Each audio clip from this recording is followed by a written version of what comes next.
النساء زرغوطة للشهيد. تحية الشهيد. هنحيي ان شاء الله الشهيد بهذا النشيد ان شاء الله.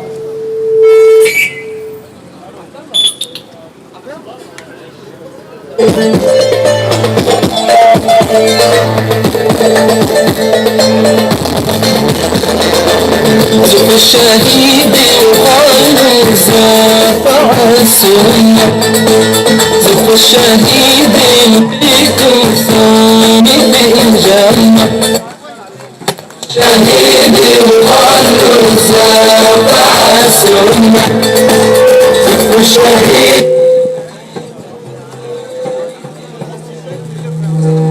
زف الشهيد بجروح قلبي ثيابه عطر جديد وياكم. انا بستاذن الجماعه اللي قاعده ورا لو سمحتوا يا جماعه، ده هي كلها ربع.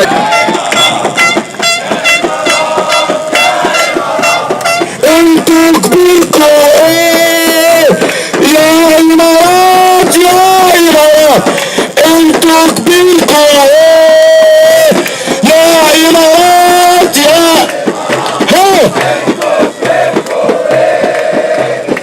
انتوا كبيركوا ضحي خلفان، انتوا كبيركوا ضحي خلفان يا امارات يا امارات يا امارات يا امارات يا امارات، انتوا كبيركوا ايه يا امارات يا امارات، انتوا كبيركوا ايه، انتوا كبيركوا ضحي خلفان، انتوا كبيركوا ضحي خلفان. مش معاكم انتوا على فكره، انا محضرها بكره البلجيكي ان شاء الله. هلولا هلولا هلولا يا امارات لمي فلوسك، يا امارات لمي فلوسك، يا امارات لمي فلوسك، بكره الشعب المصري يدوسك، بكره الشعب المصري يدوسك، يا امارات لمي فلوسك، يا امارات لمي فلوسك، بكره الشعب المصري يدوسك، بكره الشعب المصري يدوسك. هلولا انا مش سامع. يسقط يسقط حكم العسكر، يسقط كل كلاب العسكر، هلولا هات فلوس تاني هات، هات فلوس تاني هات، بكرة الثورة في الإمارات، هات فلوس تاني هات،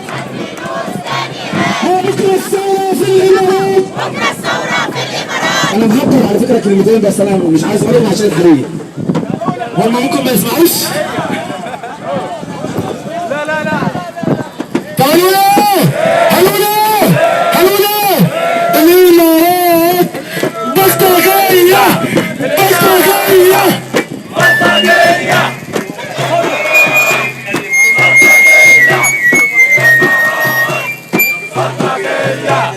الإمارات بلطجية، الإمارات بلطجية، الإمارات بلطجية، الإمارات سورية.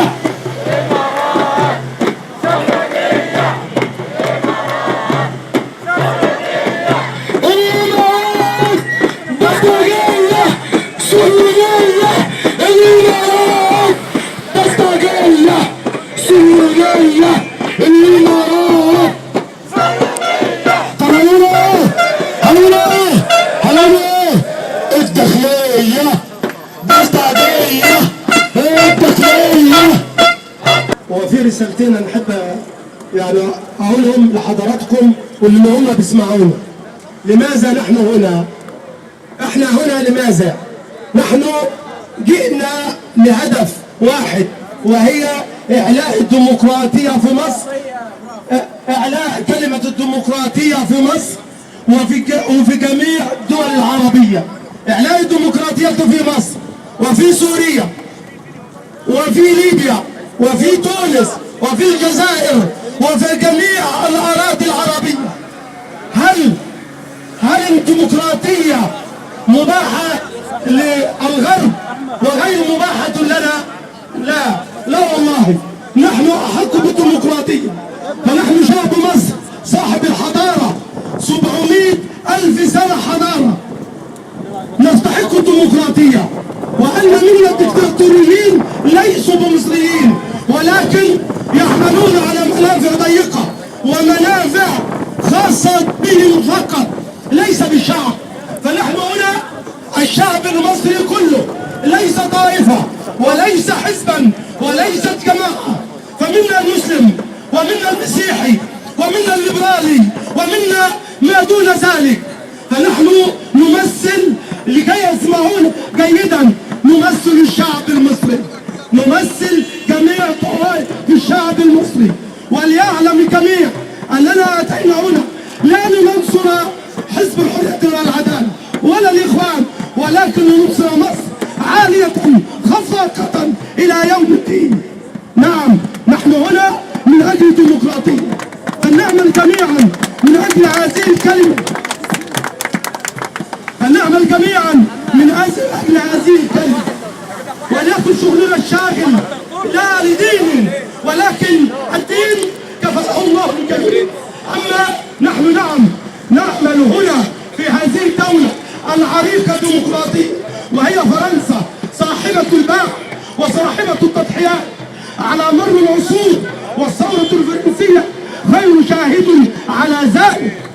فنحن نطالب الحكومة الفرنسية، لأنها حضارة الثقافة والديمقراطية في العالم، وبحق أن تساعدنا لنكتسب ديمقراطيتنا وشرعيتنا، ولكن بسلمية بسلمية بسلمية بسلمية. ونحن لا نعمل، وأكرر حتى يسمعون جيدا، لا نعمل لحزب ولا لجهة أخرى، ولكن نعمل لمصر، لأبنائنا، لأحفادنا، حتى يعيشوا وينعموا بالحرية التي في أوروبا ومنها فرنسا. فنرجو من الإخوة المشاركين جميعا أن يعملوا على ذلك، وأن يطيعونا قدر المستطاع. فكلنا لدينا مشاعر جياشة، ولدينا رغبات مكبوتة مما نشاهده في التلفاز من جرائم ترتكب على أرض مصر، وقتل جماعي واعتقالات. وعلى فكرة الاعتقالات لا تأخذ المسلمين فقط أو جماعة الإخوان، ولكن كل صاحب رأي حر يعتقل. ولعلكم سمعتم الجماعة الصحفيين في الأهرام والجمهورية، واحد يعتقل والآخر قتل، لأنهم قالوا أن الانقلاب العسكري انقلاب غاشم، ولذلك كان جزاهم أن أحدا منهم قتل، ومن ربه أنجاه من القتل تم احتجازه. وقالوا انه خرق الحظر، مع ان قانونيا الصحفي من حقه ان يخرق الحظر وان يتجول كما يريد، وانهم كانوا مجتمعين مع المحافظ. فاي ديمقراطيه واي كلام يشغلوننا به؟ نحن هنا يا اخواني، اكرر، من اجل الديمقراطيه، من اجل الحريه، من اجل الشرعيه لاولادنا ولاحفادنا، ولكن لكل جماعه ان تعمل كما شاء، ولكن اتينا كلنا هنا من اجل الديمقراطيه. وان شاء الله الديمقراطيه اتيه في مصر وفي جميع الدول العربيه. واحيي جميع الجاليه العربيه التي اتت الى هنا لتناصرنا، منهم الجزائريون والتوانسه والليبيون والسوريون وجميع الدول العربيه والمغاربه، وكلنا اشقاء، نحن عرب وليس لنا جنسيه اخرى. والسلام عليكم ورحمه الله وبركاته. أفضل خيانة الدنيا مصر،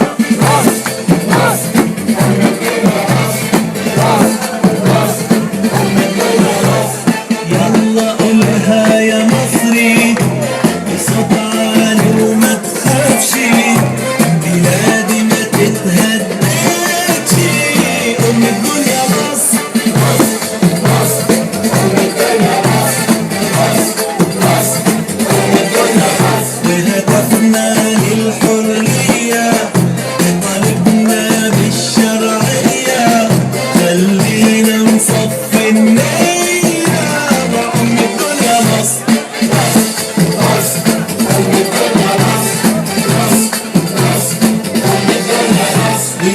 جمعنا من تاني في كل شارع وميداني، عاشت تحيا أوطاني. أم الدنيا مصر، مصر، أم الدنيا مصر، مصر، مصر، أم الدنيا مصر. إزاي يقبل سكوتي وغريب يسرق لي قوتي، وحنادي بأعلى صوتي. أم الدنيا مصر، مصر، مصر، أم الدنيا مصر، مصر، مصر، أم الدنيا مصر. يا رب ركنا إليك وكلنا كله عليك، خليها تقوى مصر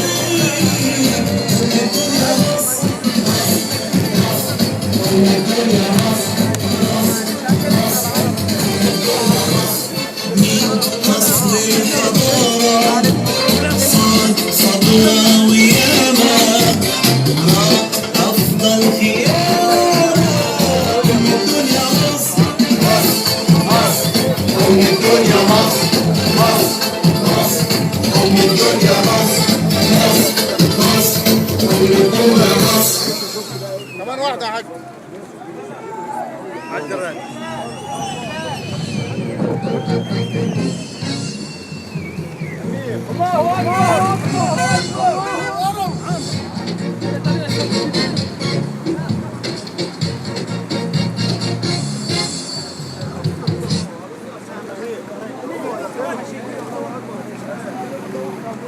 السلام عليكم ورحمة الله وبركاته. أولا شكرا لثورة مصر الكريمة، الشعب السائر القوي الذي قام عدة ثورات من مئات وآلاف السنين ضد الفراعنة والظالمين، وانتصر دائما والحمد لله. وندعو لإخوتنا المصريين وجميع الشعب المصري، لأننا نحب كل إنسان مهما كان اختلف لونه ودينه واسمه. الشعب المصري يحب العيش سويا دائما. ونحن في سوريا بوحدتنا في مصر قبل 40 سنة عرفنا أن الوحدة تكون قوة بشعبين فقط، ولو اتحدنا دائما بجميع الدول العربية لكانت قوتنا أكبر. فندعو الثورة وكل الثورات العربية لتتحد بيد واحدة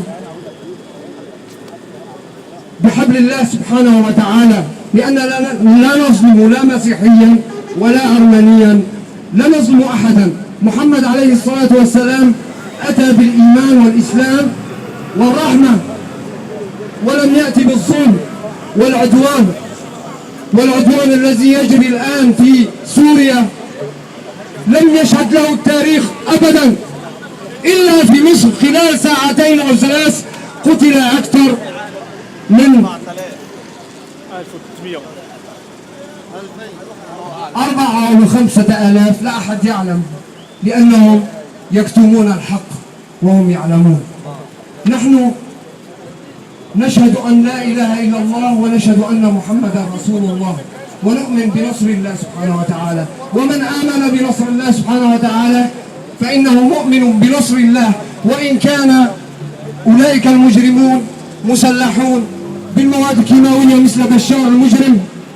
ونريد من الشعب المصري أن يتظاهر في مصر وفي الجزائر وفي كل الدول العربية شام يا بلد الأحرار، من أجل حرية سوريا إن شاء الله. شام يا بلد شكرا أستاذ أيمن، شكرا. شام يا بلد الأحرار، شام يا بلد الأحرار، شام يا بلد الأحرار، شام يا بلد الأحرار، شام يا بلد الأحرار. بعون الله يسقط بشار، بأمر الله يسقط بشار، بأمر الله يسقط بشار، بأمر الله يسقط بشار. شام يا بلد الأحرار، شام يا بلد الأحرار، شام يا بلد الأحرار، شام يا بلد الأحرار. بأمر الله يسقط بشار، بأمر الله يسقط بشار، بأمر الله يسقط بشار، بأمر الله يسقط بشار. شام يا بلد الأحرار، شام يا بلد الأحرار، شام يا بلد الأحرار، شام يا بلد الأحرار. بأمر الله يسقط بشار، بأمر الله يسقط بشار، بأمر الله يسقط بشار، بأمر الله يسقط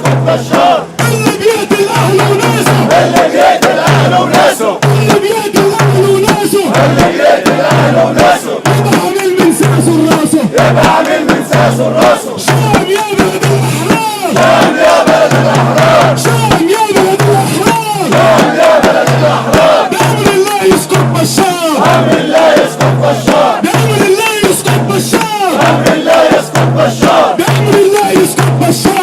بأمر الله يسقط بشار. يا شهيد نام وارتاح، يا شهيد نام وارتاح، واحنا نكمل الكفاح. واحنا نكمل الكفاح. يا شهيد نام وتهنى، يا شهيد نام وتهنى، واستنانا على باب الجنة، واستنانا على باب الجنة. إن شاء الله على باب الجنة، إن شاء الله على باب الجنة. ثوار أحرار هنكمل المشوار، ثوار أحرار هنكمل المشوار. ثوار أحرار هنكمل المشوار. السلام عليكم. صف الشهيد على الأقصى يا أحباب، أصل ممات السعيد يعيش في الجنة.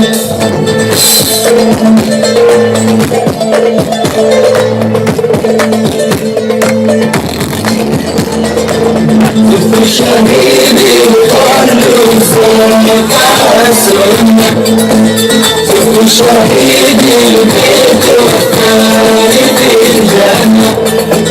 صف الشهيد يقال صوت حسنة، صف الشهيد البيت والثاني في الجنة. كل شهيد بروحي يتبشر، جرح الشهيد عطور المسك والعنبر. روح الشهيد بحمزة طائر الأخضر، فيها بروحه يسكن في الجنة.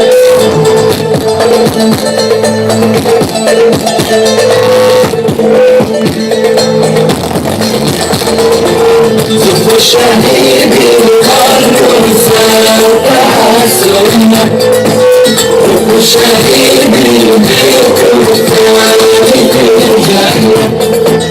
صف الشهيد القلب فوق السنة، صف الشهيد البيت والثاني في الجنة. رب الشهيد يقول وانا عليا، قال الشهيد يا رب ارجعني بالدنيا. قال له سبيلك عندي اسرى امنيه، افضل واروح انا وارجع ثاني بالجنه.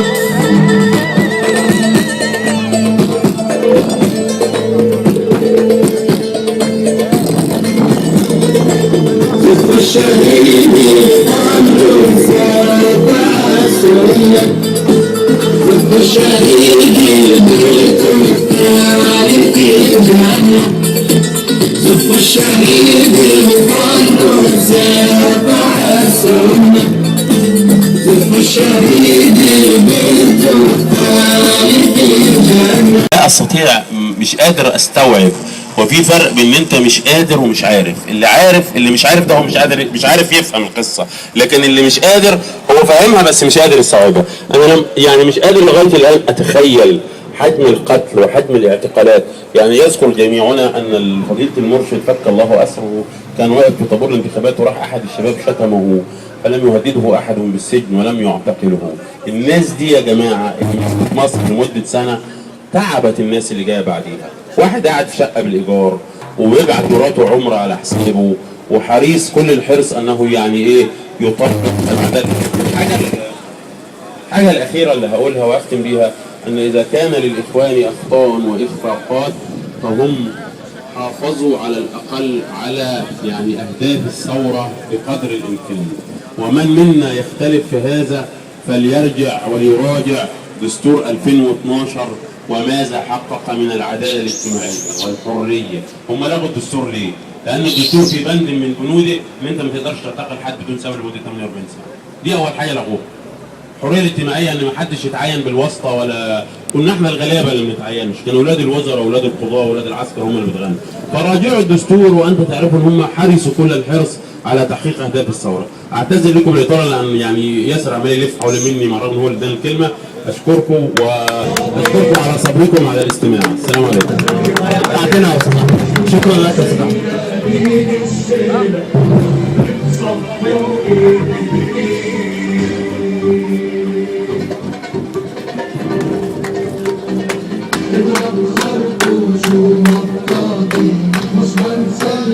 ولا هنطاطي طبعا ناس وراسيه.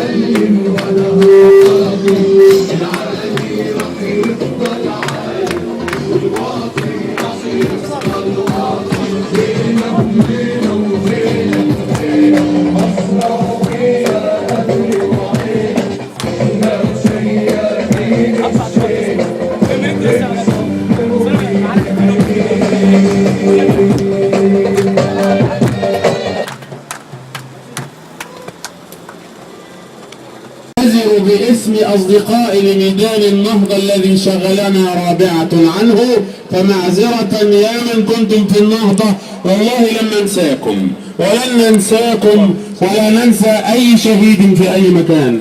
هذه السيدة التي وقفت أمام المدرعة وانتشلها رجلان أثبتت لنا أننا لدينا إرادة أقوى من أموالكم، وأننا بنفوسنا الغنية الراغبة والطامعة إلى التحرر أغنى من أموالكم.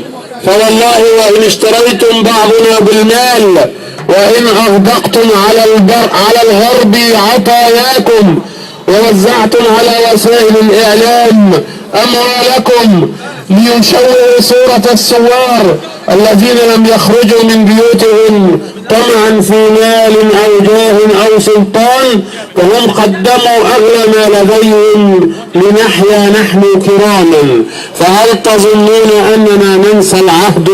إننا لن ننسى هذا العهد لهؤلاء الشهداء. يا حكام الإمارات، غدا إن لم نلتقي هنا سنلتقي عند العادل الجبار، سنشتكي له ظلمكم وشهادتكم زورا على هؤلاء، فقد شهدتم أنهم يمثلون الشعب وهو منهم براء. أيها الشباب الكرام، يعني سأختم كلمتي بشيء جال في ذهني اليوم. لماذا هذه الحملة الشرسة في القتل والإمعان والاعتقال على يعني خاصة الإخوان المسلمين؟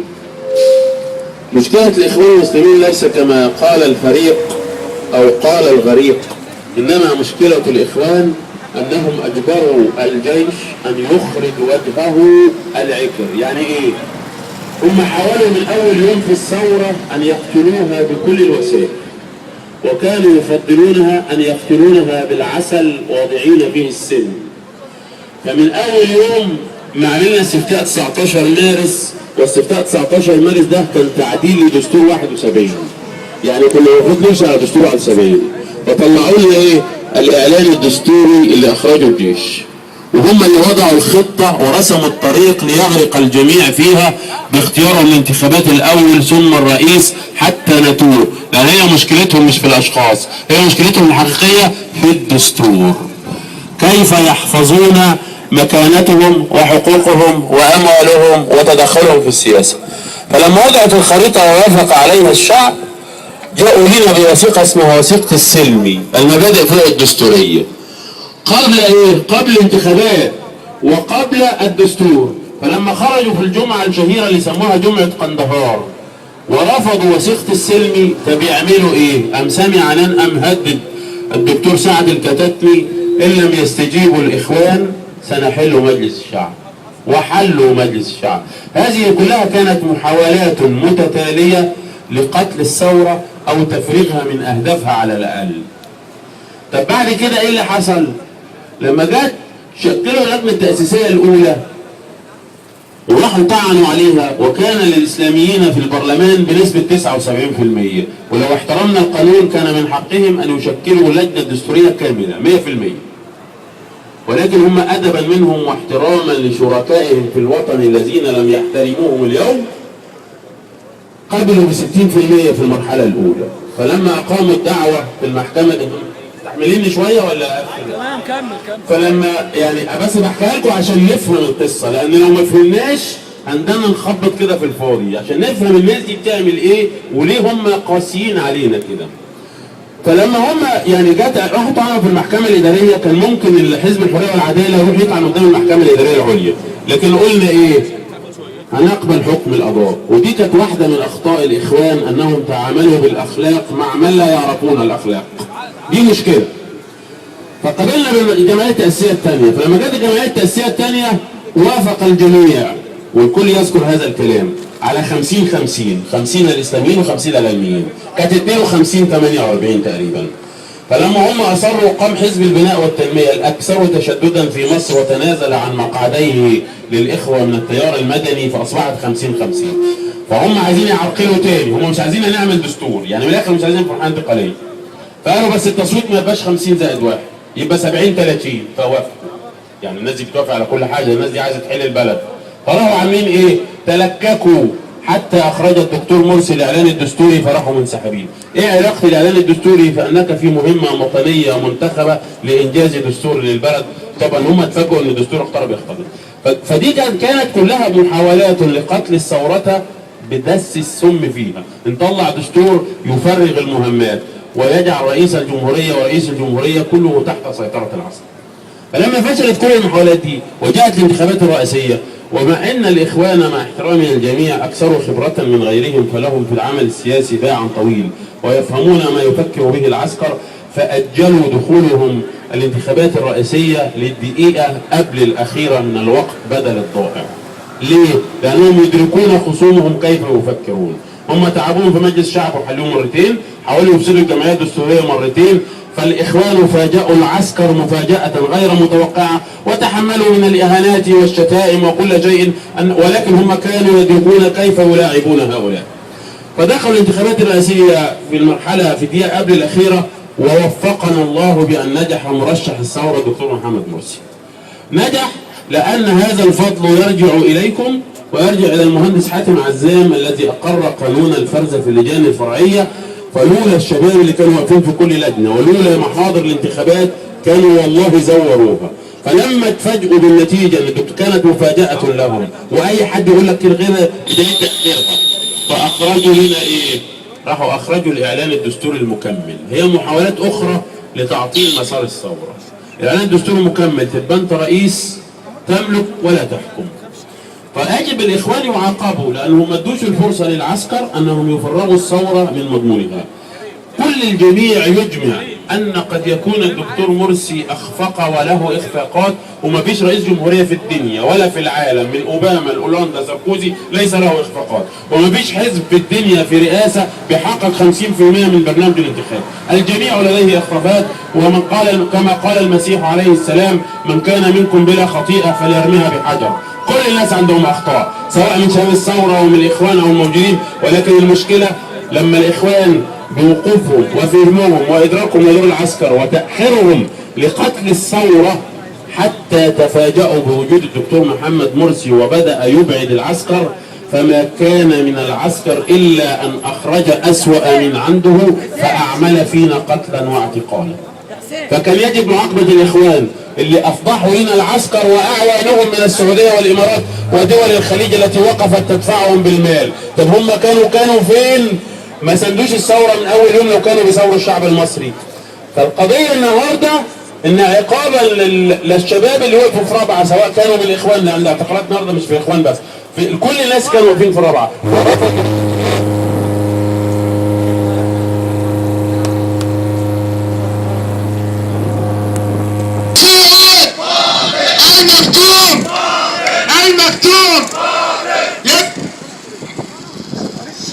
Alors on va continuer aussi un peu en français pour qu'ils comprennent ici, peut-être qu'ils ont oublié l'arabe. Donc on va leur dire Émirat, assassin, Émirat, assassin, Émirat, assassin, assassin, assassin, assassin, assassin,